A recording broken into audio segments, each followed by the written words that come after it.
మీ పేరు వంశీనా, VAMSIనా?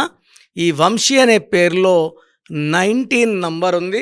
19 చాల్డీన్లో వస్తే ఘన విజయం, పైథాగరస్లో 19 వస్తే హెల్త్ ప్రాబ్లమ్స్, మానసిక ఆందోళన, డిప్రెషన్, నిద్రలేని రాత్రులు, కష్టం విపరీతం, ఫలితం శూన్యం.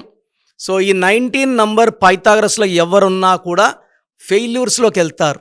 మీ డేట్ ఆఫ్ బర్త్, మీ ఫుల్ నేమ్, మీ కాలింగ్ నేమ్, స్క్రీన్లో కనిపిస్తున్న 4 నంబర్లో ఏ నంబర్కి పెట్టినా వాట్సాప్ ఆర్ SMS, లేదా నా పర్సనల్ వాట్సాప్ నంబర్ 9951197198 9951197198కి వాట్సాప్ ఆర్ SMS చేస్తే మీ పేరు బాగుందా లేదా 24 అవర్స్లో రిప్లై ఇస్తాను. బాగలేకపోతే try to take my appointment.